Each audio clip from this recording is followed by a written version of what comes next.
franktalks.com. We got Frank Kermit on Skype. Actually, it's the first Skype interview we're going to do. So Frank Kermit's on Skype. He joined us last week on the pre-recorded show, and I appreciate you coming back here and joining me again today, Frank, on the pre-recorded show. All right, so Frank Kermit is a relationship expert. His website is franktalks.com. He's written a gazillion books, and he is an author. He's written at least 200 books. You see, down from 20,000 last week, Frank. Yeah, 20,000 last week. Every time I come on this show, you definitely pump me up, and I appreciate that. But could we be just a little bit more realistic and actually tell people how many books I've actually written? So you didn't write 20,000 books? No, not yet. Not 10,000? No. 10? Try 10, yeah. All right. Actually, I'm the author of 12 books, and I have about 8 more sitting on my computer. Hopefully, I'm going to release them at some point in the next couple of years. But let's stick with 12. All right. So Frank is the author of 12 books. He's been on 600 radio stations. Here we go. No? No, not 600, but I'm hoping that number is going to get higher as well. He's been on this radio station. I've been on your show. This is now my 6th appearance. Really? 6 times? Wow. Well, I'm not keeping count, but I'm glad you are. Mm-hmm. And I'm glad that you keep choosing to come back here. I like that. Oh, I'm glad you keep having me back. So this is the first time we've actually spoken over Skype. I've never done a Skype interview on this show before, so I'm happy that the technology works and we're able to do this. I'm looking forward to this. This is going to be exciting. I'm turning 38 in a couple of weeks. This is Jean has a shocked look on her face. She's turning 50. So, 38, she's saying, I wish I was 38. So I'm turning 38 in a couple of weeks. And you know what's amazing, Frank? When you get to a certain age, everyone has an opinion. I'm not married. I'm not engaged. I'm not even dating anyone at the moment. But when you get to a certain age, everybody sort of has an opinion on why you're single at that age.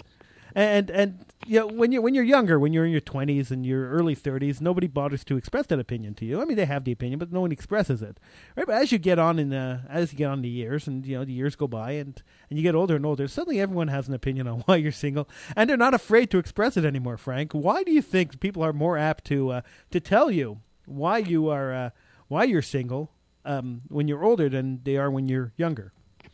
Okay, well, let's first consider one of the more poignant points, and that is people associate being in a relationship with being happy. And the majority of the people who are probably approaching you at this time are people who care about you, and they're asking, why haven't you found someone? At least that's the assumption here. No, it's Can just you verify that? It's actually random strangers a lot of the time. Well, random strangers would have to know you on some level, so... Well, okay, so I work in retail.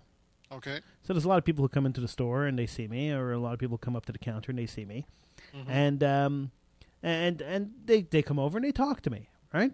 So you have a sort of a professional working relationship with these people, but it's not really a personal relationship. Mm-hmm. So let me give you a couple of examples.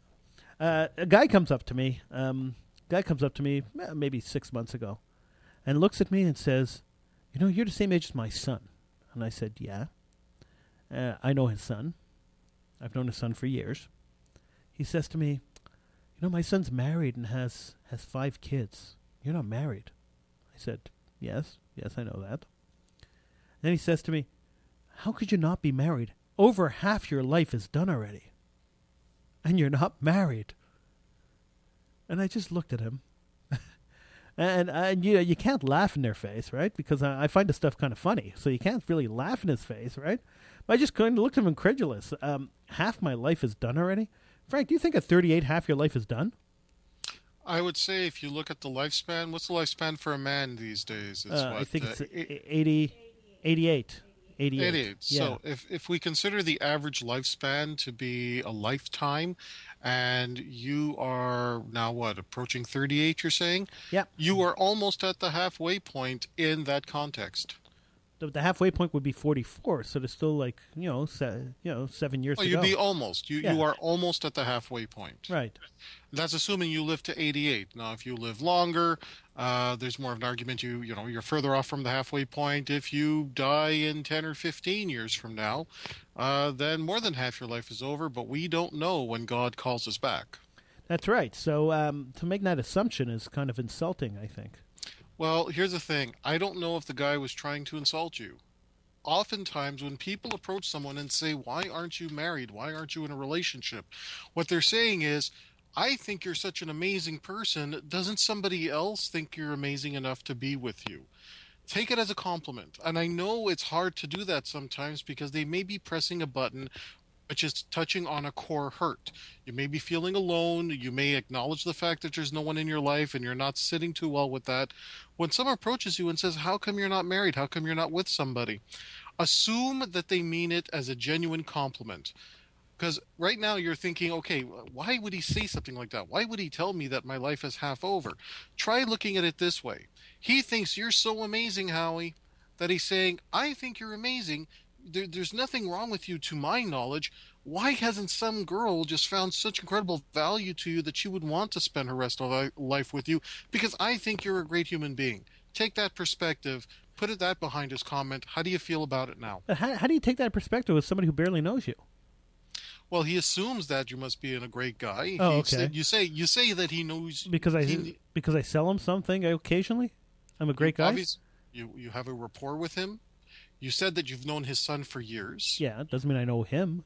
No, but you know his son for years, and whatever good feelings that he attaches to his own son, he looks at you and says, "Well, you're about my son's age. You've known my son for years. I trust my son's judgment in his friends and the people that he associates with. So if my son likes you and thinks you're an okay person, I want to know, don't you feel that you're missing out?" Remember, people associate being in a relationship with being happy. And everybody wants everyone else to experience whatever they're experiencing. So if they're happy in a relationship or if they found contentment and fulfillment, they're just wanting the same thing for you. They're not saying it maliciously. They're not saying you don't deserve a relationship. They're not saying you're not good enough for a relationship. They're saying, "Why aren't you in a relationship?" Because the presupposition is that you are great enough for a relationship. Do you see the perspective? I understand exactly what you're saying. I don't know if they think that deeply into this or this is just off-the-cuff remarks they're making. They might be making off-the-cuff remarks. They might also be curious as to, is there a reason you're not in a relationship? Is there something I should know? This is where people sometimes cross a line and ask a very inappropriate question. The best answer to give is, "No, I haven't met somebody, but if you have someone that you'd like to introduce me to, I'm interested." We're talking with Frank Kermit. He is a relationship expert, an author, a media personality. I won't say radio personality. He's a media personality. He's been on TV. I saw him on TV. And he joins us here on the Howie Silbiger Show occasionally, and I appreciate him taking time out of his day today and last week to join us here on the show. All right, Frank, another one I get a lot is, "Wow, you're 38, you're single, you must be gay."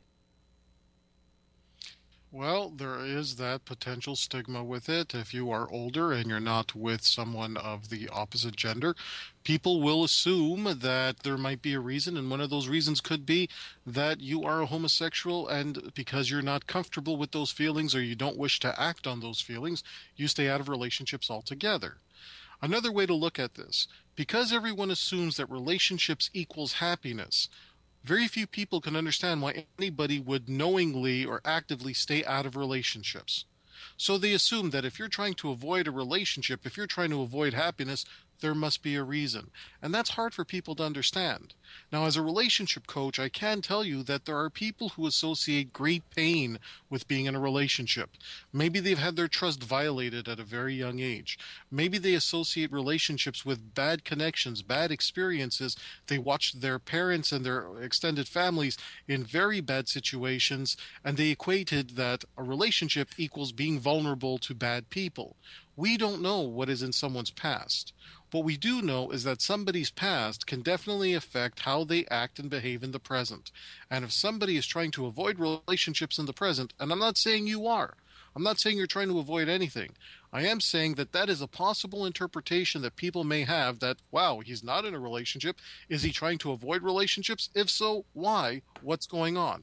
So people And just assume something, and then they run with it. So they just assume it, and they say, all right, because I assume it, it must be true.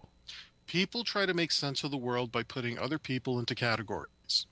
So somebody might not understand why you would not be in a relationship. So in order for them to feel comfortable, okay, this has nothing to do with you. Of course. In order for them to feel comfortable, they're going to try to put you into a category that helps them make sense of the world. Howie's not married at the age of 38. He's never been married. Okay, what are some of the possible situations? They could go into the concept of, well, maybe he's had a bad experience. Maybe he has a fear of intimacy. Maybe he just hasn't met the right person. Maybe he's picky. Maybe he's gay. I'll take the interpretation that makes me feel most comfortable so I get a quick fix to my question, and I'm not sitting here, debating it for too long. People see the worlds the way they would see themselves. All right, Frank Kermit is my guest. I am Howie Silbiger. We are pre-recorded tonight, so don't call in. Frank, we'll get you back on the show when we're live so that you can take phone calls. That'd be great. We're going to do that eventually, when we eventually get back to doing a live show.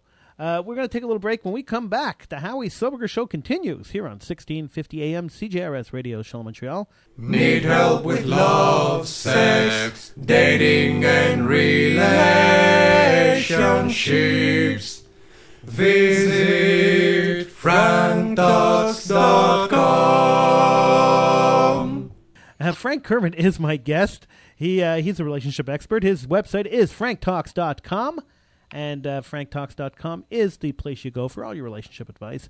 Frank is a life coach, and he's an author, and he's a media personality, and he could work for you. Go to franktalks.com for all the information on how to hire Frank to help you make your life a lot better.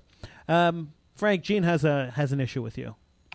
Well, Okay, Jane, let's hear your question. well, when I moved out of the house, I was over 30. I didn't have a boyfriend, and I was getting the same question. However, I wasn't looking to get married. I wasn't even looking to have a boyfriend.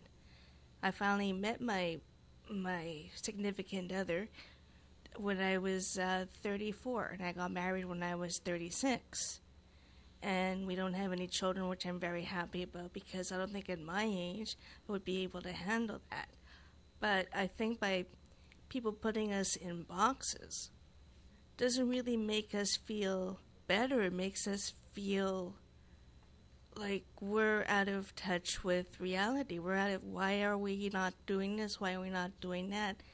I mean, why are people putting limits on what is supposed to be when we're so happy with what we have now? Why would we want to ruin it? That's a very fair and real question. I'm glad you asked this. I do a program, it's a 3-hour program called The Art of Calibration. And in that program, what I teach is everybody puts other people into categories so that they can adjust their behaviors and expectations to those categories. Mm-hmm. So what does that mean? It means that when I'm in environment A, there are certain behaviors that I'm going to follow because I've put people in environment A into a certain category. When I'm in environment B, I will expose different behaviors because that's what I've learned is appropriate for environment B. Mm-hmm. So can I give you a real, absolute, clear-cut example here? Okay. All right. The way I will behave at a funeral is very different than the way I'm going to behave at a wedding. At a funeral, I've put people into categories. These people are in mourning. Mm-hmm.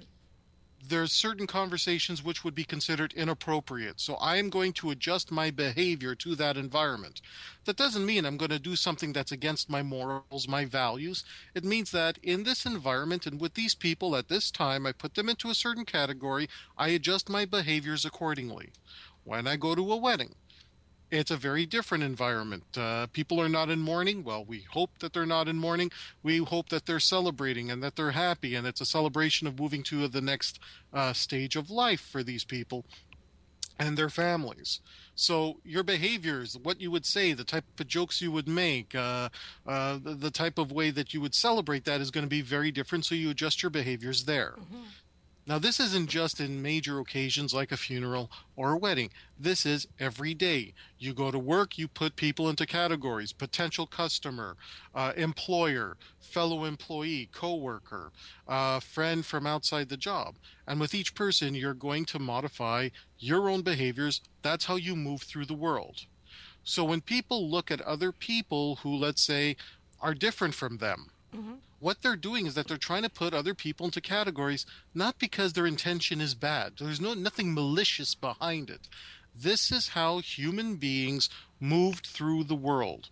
We try to make sense of the world by putting them into categories that we understand. And when something happens, for example, an adult who is unmarried and doesn't want to have kids, when the person in question who's trying to figure this out is somebody that's always believed that they wanted to have kids, is there maybe never been allowed to question it. Right. Maybe it's somebody who's always just desired a relationship, could even be to an extreme where they want the relationship so much they behave in ways that would be considered inappropriate to other people. Right. So they're trying to understand the world by how they interpret the way the world should be, how the world is, how they are expected to be in the world. So by me trying to understand you, I'm trying to put you into categories, and if I don't open my mind to understand that, hey, everybody's different, and when you try to categorize somebody, you have to take the context of their understanding and their experience about the world.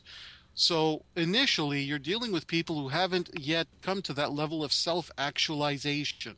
You haven't met people who are open enough to say, well, this is your choice. You've made your choices for whatever reason, but I still like you and I'll accept it as is. Do Yeah, you get where I'm coming from? I do, and I also feel that because my friends and my family, they have kids, and Yeah. we don't, and they think that I don't understand, the situation with children and child rearing and the whole kid and caboodle that goes with it. I did take early childhood care at Vanier College. Mm-hmm. So I have a degree in that. And people assume just because we don't have children, we don't understand their logic, but the children's actions, the children's thought process. They think that we're absolute adults, and they don't consider us as a whole unit. They only see us as a partial unit. Okay, so basically, it sounds, and correct me if I'm wrong here, it sounds as if you're saying that because you don't have children, your family and friends who do have children see you and your partner as missing something from your lives. Exactly. Okay, let's look at this. Okay, let's properly analyze this. What your family and friends are doing is that because they have an experience in having kids and how that's changed them, they assume that this is the most wonderful thing. This is quote unquote the normal thing. Hmm. And they're looking at you saying, well, you don't have it, so something must be missing. Never taking into account that you may not feel the desire, you may not see the point, or you just may not be ready or want children or have a family. There's nothing wrong with either choice you've made. Right. Okay, there's nothing wrong with them choosing to have kids. There's nothing wrong with you choosing not to have kids. Um, there may be a cultural element here. There may be a religious element here as well, because it's also an age element as well. uh, Because I got married so late in life, mhm, that in your 30s when you have a child, it's kind of like a very high risk it's situation. very high risk. It's a high risk situation, Yeah. and I didn't want to bring any child into this world if there was a problem. It Oh, wouldn't be, I completely understand. you know, When a woman turns 30, the risks for child developmental issues and health risks, especially if it's her first child, all these risks go up. And the older she is, the more risks there are. yeah. Have you ever been asked the question as to, well, if you were interested in having a family, why haven't you considered adoption?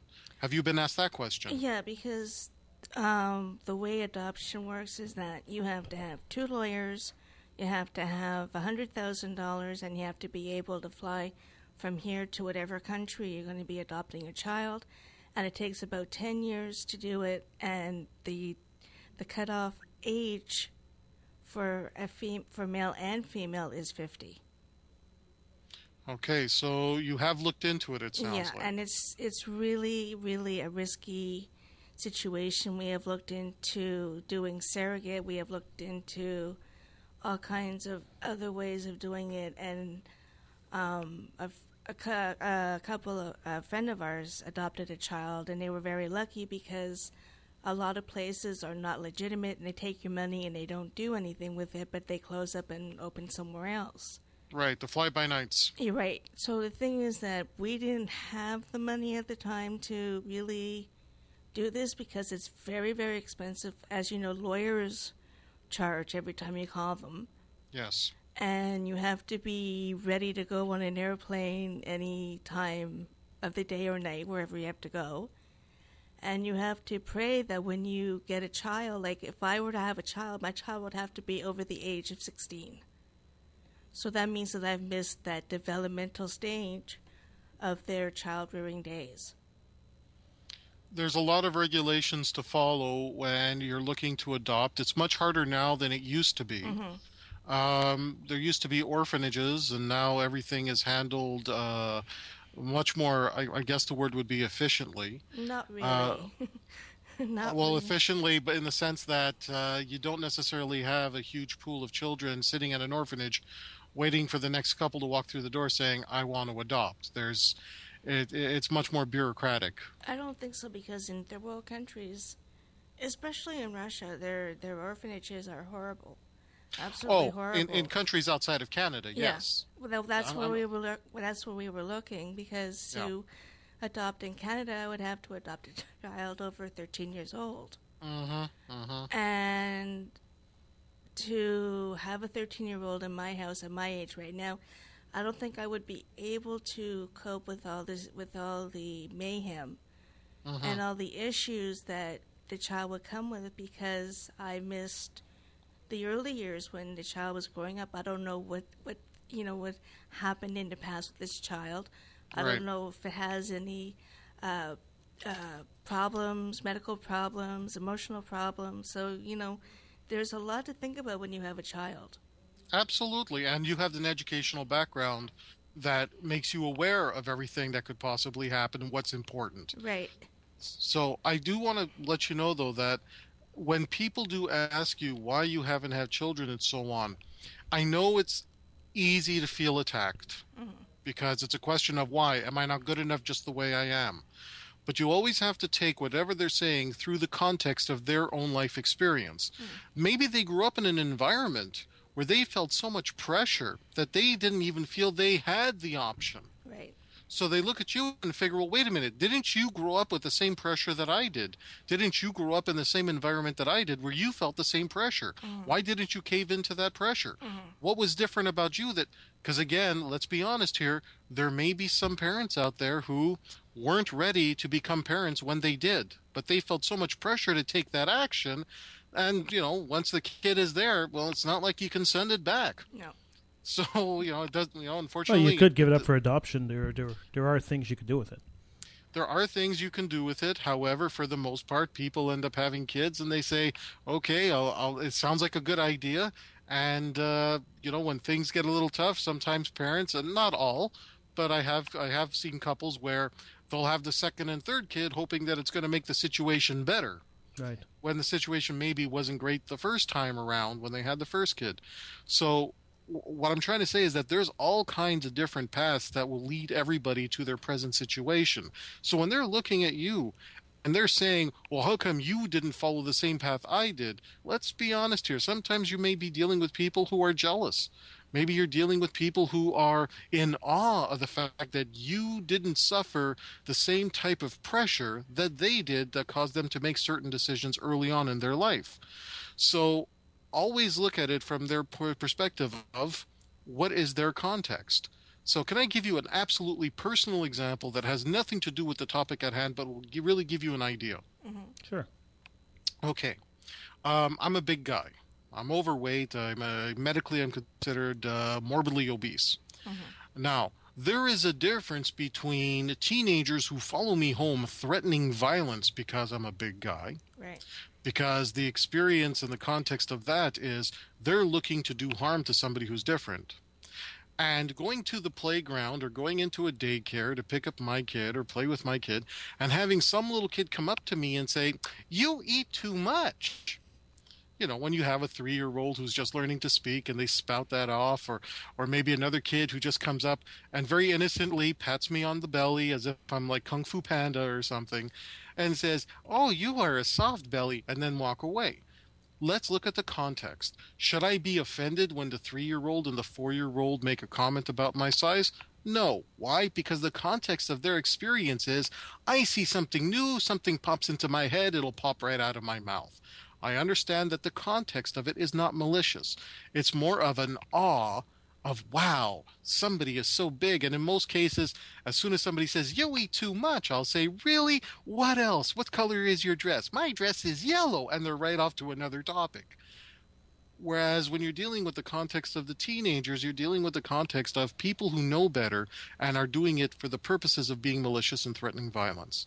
It's the same thing that when somebody asks you questions that you may already have a core hurt, you may already have an issue with it, and they're just coming in and pressing their worst button, when really look at them as if they're children and find out if the context of their question maybe is a reflection of their own issues. Maybe it's a reflection of the awe they feel that you were able to circumvent whatever pressures that they couldn't escape from themselves. This is not to say that anybody who has kids or has families did it for the wrong reasons. This is to say that some people can't really understand how other people didn't experience what they experienced. Right. One of the inherent flaws of being human, and this is for in any life, in any domain, an inherent flaw of being human is that generally we assume about the world what we assume about ourselves. If we had a certain type of upbringing, we generally assume that everybody's had that type of upbringing. If we felt pressured into doing something, we generally assume that almost everybody we know felt the same pressure to do it. And when we find somebody that's outside that circle, outside that social experience, it boggles our minds until we go out there and get to know them. This is the difference between somebody who is self-actualized and somebody who still stays within their bubble. Have I answered your question? Okay, I have another question. It's kind of relating to the age factor. Mm-hmm. When our parents got married, they got married very, very young, at 20, That's right. 21. In our generation, a lot of us have put the marriage, the kids, second or third because we want to finish school. We want to That's right. have a job. We want to make ourselves, a nest egg. Because if it happens to be that maybe you don't find that person, or maybe you're just comfortable with your own company, and you just feel that I don't have to be with someone to be happy. I'm happy the way that I am. And that's the way I was for a while. And then when I met my husband, everything changed, but it changed in a positive way. But what I'm saying is that a lot of people in our generation are waiting. They're getting married longer. They're having children later. And I think that because we're waiting so long, maybe we are missing out on opportunities to meet other people, or maybe we're just content with what we have. It's possible. Frank? I think we might have lost Frank there. Oh, no. All right, we'll try to get him back. Okay. What do you think, Howie? I think there's a possibility that you are right, but I want to hear what Frank has to say. So we're going to try to get Frank back. Well, how old were your parents when they got married? They were in their 20s. Okay. Frank, are you there? Frank, we can't hear you. I don't know what happened, but Frank, we can't hear you. Can you hear me now? Yeah. Oh, now we could hear you. Yay. There we go. Okay. You can hear me now? Yes. Yeah. Did you hear? Okay. Did you hear Gene's question? I heard every Okay, word. good. I heard the whole question. All right. Okay. So let me get started here, all right? Mm-hmm. Is it possible that people now are missing out?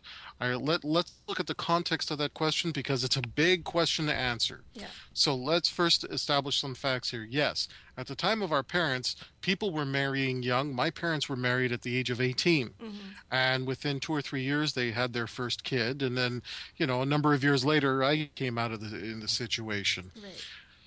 Don't forget that at that time, when you are trying to survive and you're trying to support your family, you don't need a university education to be competitive. Mm-hmm. You just need to show up, and there was enough industry and enough jobs that if you didn't like your job one day, within the next couple of days, you already have another job lined up because there was just that much work to do and you were trained on the job as you went. Mm-hmm. Basically, the premise was just don't blow up the factory and we'll train you on everything else. Let's bring us to present date. Now, if you want a decent job, you're going to need to have an education. That takes time. That makes you competitive. At one time, having a high school degree made you the professor. I know that in my background, with an Italian background, there was a time where if you earned a high school degree, everybody would refer to you as le professor, the professor of the family, because you earned a high school diploma. Let's move forward a few more years. A high school diploma, because a lot of people have it, it's not enough anymore. Now you need a college degree, okay? But even a college degree is not enough anymore. No. PhD. Now you're getting a bachelor's degree, okay, but what kind of a bachelor's? Is it specialized? And at this point, you don't get a bachelor's, you need a master's, and now, as you said, you need a PhD. Yeah. There are some professions at this point.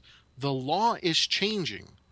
So that if you want to be a member of a professional order, even getting a bachelor's is no longer enough to practice. You have to get a master's. You have to get a PhD.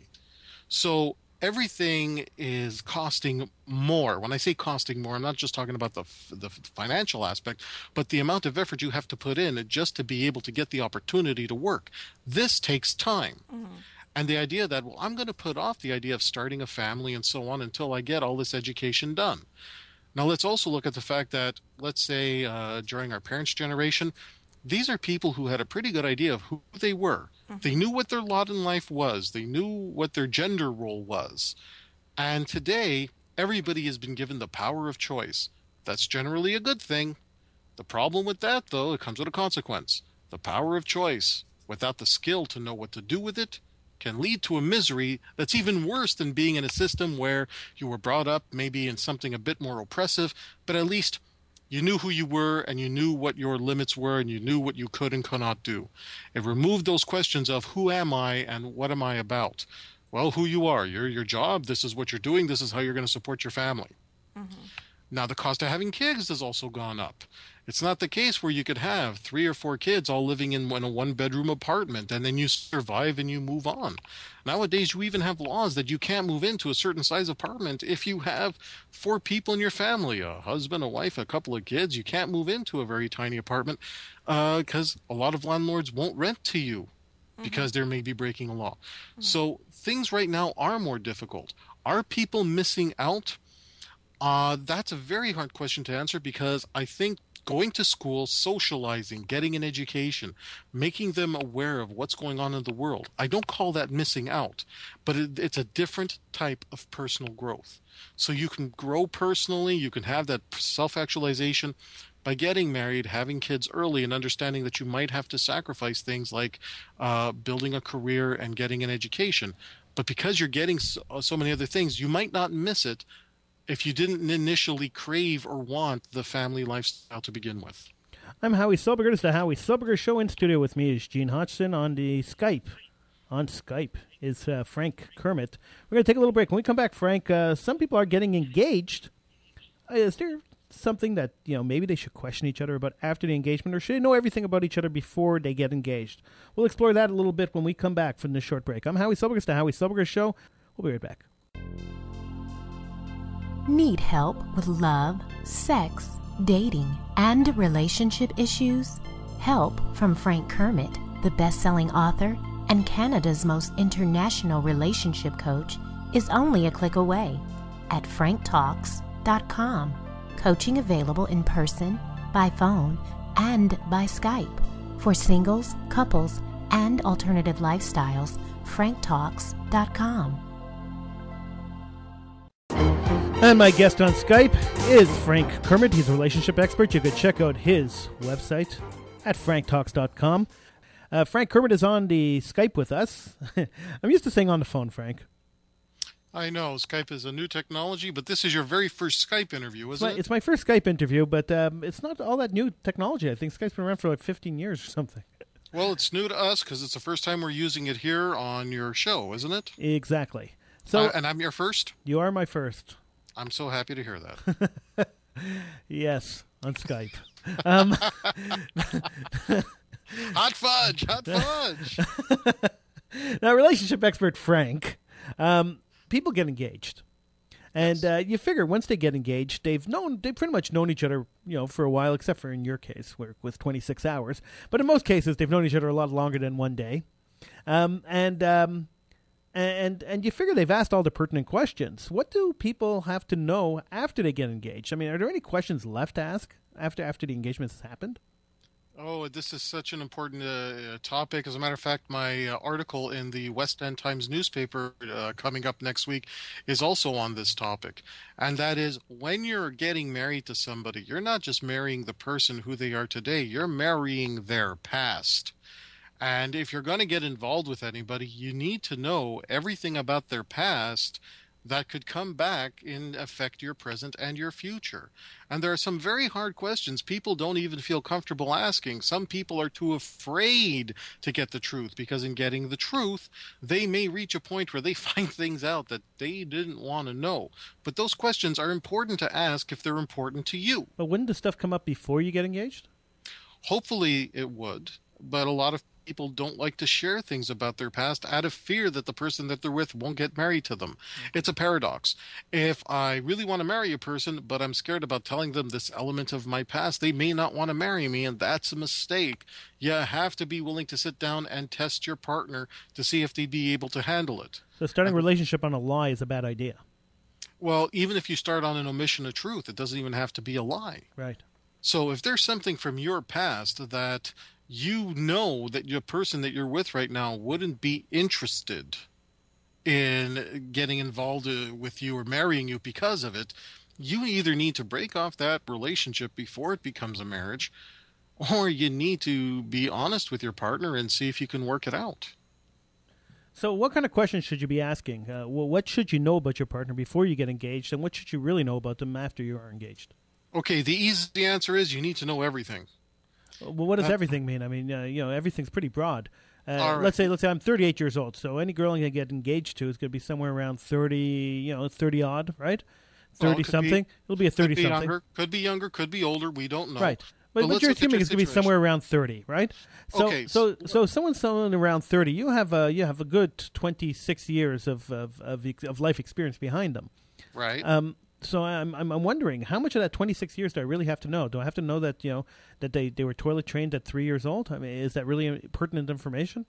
Well, if there was a problem with toilet training, or if there was a developmental challenge at that time, and it might be something passed on to your kids, you might need to know stuff like that. It depends on what's important to you. So here are some basic questions that you would definitely want to ask. Number one, do you want to have children?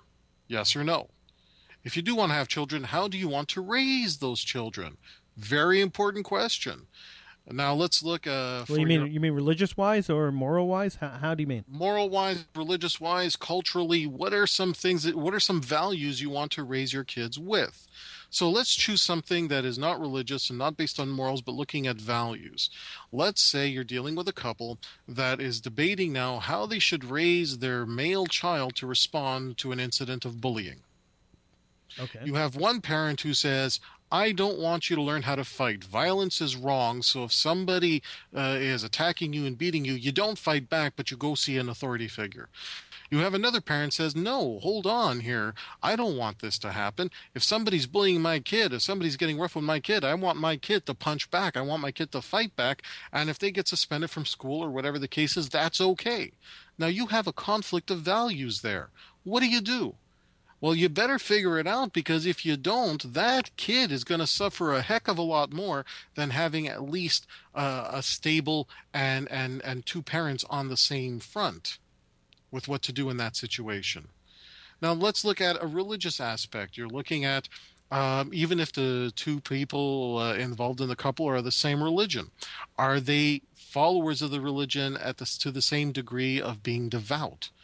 Do they both follow the rules of the religion to the same degree?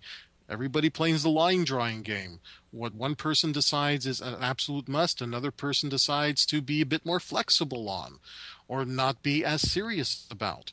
You got to find someone who shares those same type of values. And that's very key. Let's look at some medical history. What is your medical history? Have you ever been hospitalized for something that could come up again? Do you have a past injury that you've healed from, but will make it difficult for you to live out a certain lifestyle that your partner absolutely would love? So let's choose a simple example here. Let's say in your past you severely had your leg smashed in an accident. Now you've healed, you're able to walk, but things like hiking and rock climbing and those type of activities is just not a possibility. And the partner that you're with wants to have a lifestyle of hiking and rock climbing and so on, and they want to have a life partner who can do it with them. Somehow I don't think I'm going to run into that situation, but okay, I understand. Yeah.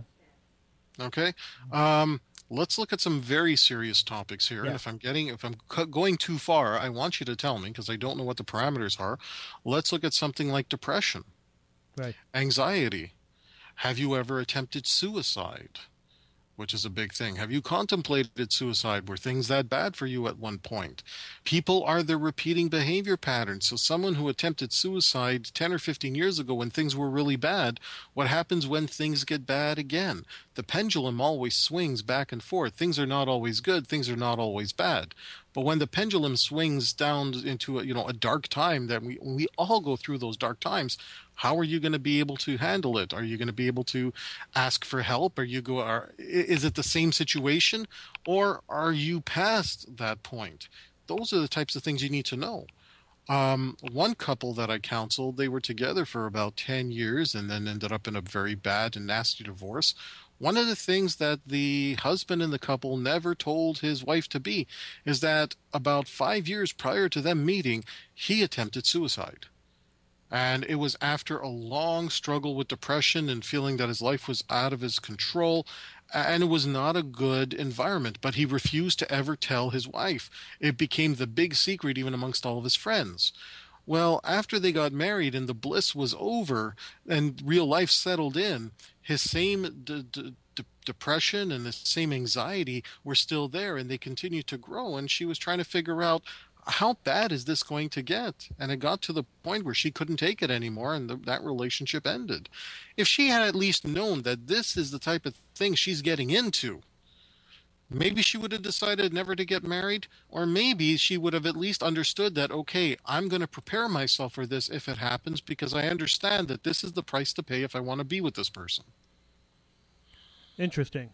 When do you get into these conversations, though? I mean, it seems a little awkward in the dating process to start talking about suicide. How do you approach this? In the cycle. So you're dating, you're getting to the point where you want to get engaged, but you have to have these serious conversations. How do you approach a conversation like, have you ever committed suicide? Is there suicide? Have you ever in your family? attempted suicide? Or attempted, yeah, right. Yeah, if they had committed suicide, Yeah. they wouldn't be there having that conversation. Exactly. Here's how you get but, into but you the understand the conversation. question. Yes, I do. And it's not an easy concept, but this is where you have to be brutally honest. And this is what I normally recommend for couples in this situation. And you turn to your partner and you say, I'm thinking that this might get more serious. I'm thinking that we could possibly have a future together. Are you feeling it too? And if the other person says yes or no, you already get your answer. Let's assume it's yes. I'm also feeling this could be a future. Okay, well, there's certain things that we would need to talk about that are important to me. And this is where you start asking some of these questions. If you're only going to marry somebody based on all the romance and all the good stuff that you're finding out, well, you're going to be really disappointed when you find out that they're human beings that come with the same amount of baggage that you do, if not more. But when you find out who that other person is, the good stuff and the bad stuff, and you're still able to accept that person, now you have a chance to build a proper foundation to propel a good marriage from. And it's a scary thing. It's a really scary thing. One of the obstacles I find when I give my weekly relationship workshop on Saturday nights from 7 o'clock to 9 o'clock, and I'm dealing with couples, or I should say I'm dealing with singles who want to be in a couple. And they start saying, well, these are all my boundaries. These are things I will not accept. I say, okay, so when you get to know somebody, how are you going to find these things out? Well, these things are not my business, says one person. I said, well, of course it's your business.